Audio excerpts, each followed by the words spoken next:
Hello student, welcome to my new video. आज मैं आपको बताने वाला हूं जो 7 मार्च को यूपी बोर्ड में जो इंग्लिश का पेपर होने वाला है उसमें लिटरेचर सेक्शन के जो हम यहां पे 6 क्वेश्चन लाए हैं। अगर आप ये 6 क्वेश्चन देख लेंगे तो इस क्वेश्चन से बाहर कोई क्वेश्चन नहीं पूछेगा, क्योंकि ये बहुत बार पूछा हुआ क्वेश्चन है। देखिए, एक यहाँ पे 6 क्वेश्चन है, 3 यहाँ है 3 वहाँ। तो हम इसको आपको स्टेप वाइज बताएंगे जो कौन कौन सा क्वेश्चन है और कैसे लिखना है। 30 से 40 वर्ड में लिखना है, बहुत सिंपल लिखना है। आपके यहाँ से नंबर कहीं नहीं जाएंगे अगर जैसे मैं आपको कह रहा हूँ लिखने के लिए, अगर आप वैसे लिख दिए तो क्वेश्चन पेपर में ये 5वें नंबर पे क्वेश्चन आएगा 30 से 40 वर्ड में लिखने के लिए। तो क्वेश्चन ऐसा रहेगा, answer the following question in about 30 से 40 वर्ड ईच। तो इसका मतलब ये है कि हर क्वेश्चन को उसका आंसर 30 से 40 वर्ड में लिखना है, ज़्यादा बड़ा भी नहीं करना है, ताकि जो एग्जामिनर कॉपी आपकी जो फाइन करेगा उसको ऐसा लगेगा कि बच्चे बना के लिखे हैं। तो जो हम लोग लिखेंगे वो एग्जैक्ट लिखेंगे, और कैसे लिखेंगे ये हम आपको बताएंगे स्टेप बाय स्टेप। बस लास्ट तक वीडियो हमारी देखते रहें। तो आइए हम पहला क्वेश्चन पढ़ के बताते हैं और इसको हिंदी में भी बताएंगे कि क्या कह रहा है क्वेश्चन और कैसे इसको लिखना है। तो देखिए, पहला क्वेश्चन क्या कह रहा है, हु वाज लेंचो, लेंचो कौन है। Where was Lencho house situated, Lencho का जो घर है वो कहाँ सिचुएटेड है, मतलब कहाँ पे है।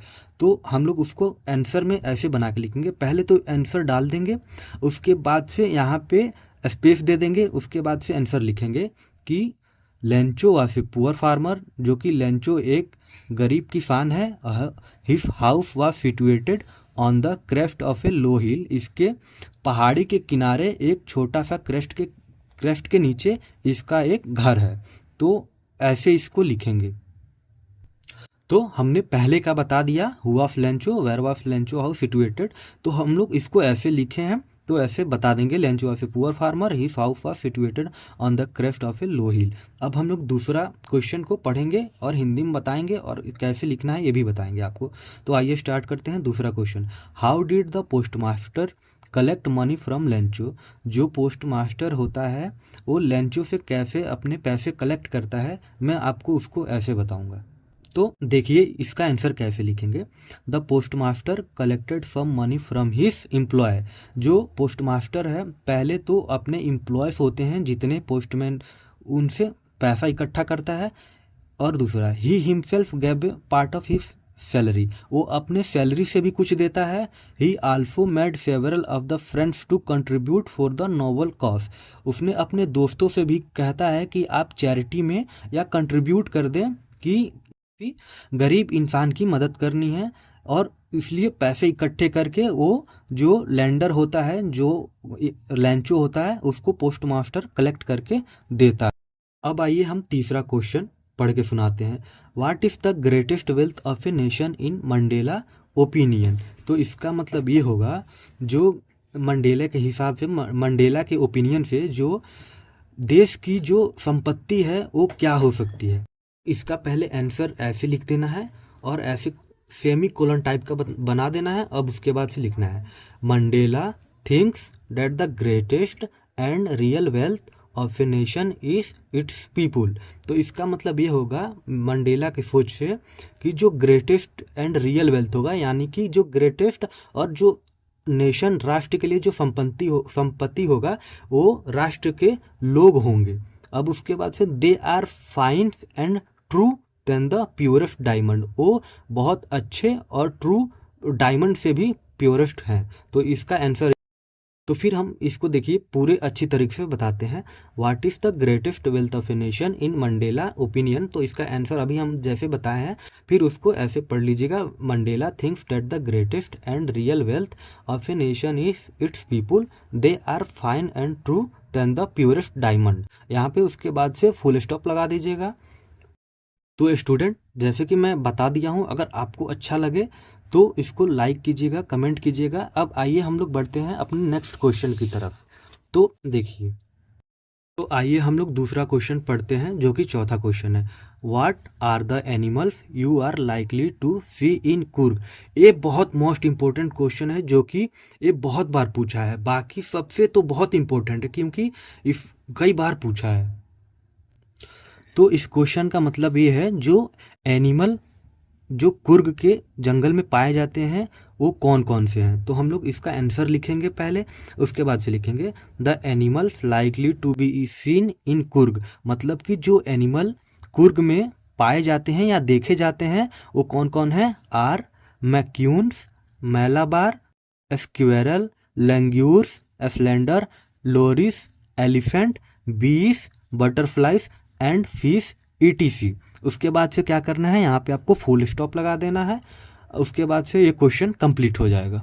अब आइए हम अपने नेक्स्ट क्वेश्चन पर चलते हैं। तो नेक्स्ट क्वेश्चन क्या है, what was Valli's deepest desire, यानी कि जो वैली की सबसे गहरी इच्छा क्या थी। अब हम लोग उसको एक्सप्लेन करेंगे, आंसर देंगे क्या होगा। तो आइए इसका आंसर लिखते हैं। Valli's deepest desire was that she want to ride the bus at least one time.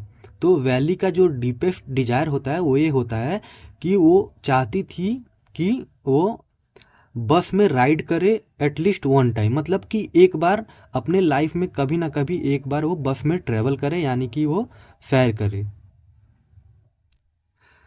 Because of this desire she gave up all other Dzire.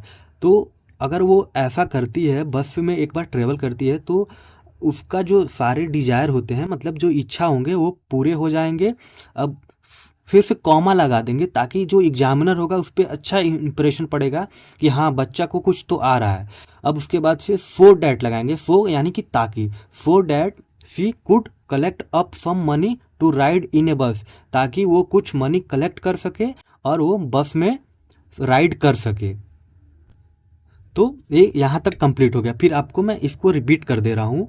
क्या क्वेश्चन था, what was Valli's deepest desire. तो इसका आंसर जो था, Valli's deepest desire was that she want to ride the bus at least one time. Because of this desire she gave up all other desire so that she could collect up some money to ride in a bus. उसके बाद से यहाँ full stop लगाना नहीं भूलना है, क्योंकि यहाँ पे आंसर जब भी खत्म होता है तो यहाँ पे फुल स्टॉप लगाना पड़ता है। तो आइए हम लोग चलते हैं अपने नेक्स्ट क्वेश्चन पे। ये हम लोग अगला क्वेश्चन पढ़ते हैं। Why was Lencho annoy with the postal employ. इसका मतलब ये होता है जो लेंचो होता है वो पोस्टल जो एम्प्लॉय होते हैं उनसे क्यों नाराज होता है। तो उसका आंसर हम लोग ऐसे लिखेंगे, पहले तो ऐसे आंसर डाल देना है, उसके बाद से आंसर लिखना है। Lencho was annoy with the postal employ because he doubt that they had taken out 30 pesos from the envelope. तो इसका मतलब ये है लेंचो नाराज इसलिए है जो कि जो पोस्टल एम्प्लॉय हैं वो उनके एनवलप में से 30 pesos निकाल लिए हैं। उनको ये डाउट, उसको लेंचो को ये डाउट था कि जो उसके एनवलप में से 30 पैसे जो पोस्टल एम्प्लॉय है वो निकाल लिए हैं। इसके वजह से जो लेंचो था वो इनसे एनॉय मतलब नाराज था। उसके बाद से ये क्वेश्चन कंप्लीट हो जाएगा। उसके बाद से फुल स्टॉप लगा देंगे। तो स्टूडेंट, जो हमने ये 6 क्वेश्चन आपको बताए हैं, अगर आप इसको पढ़ के जाएंगे एग्जाम के पॉइंट ऑफ व्यू से, जो एक 6 क्वेश्चन हमको आपको बताए हैं ये मोस्ट इम्पोर्टेंट है।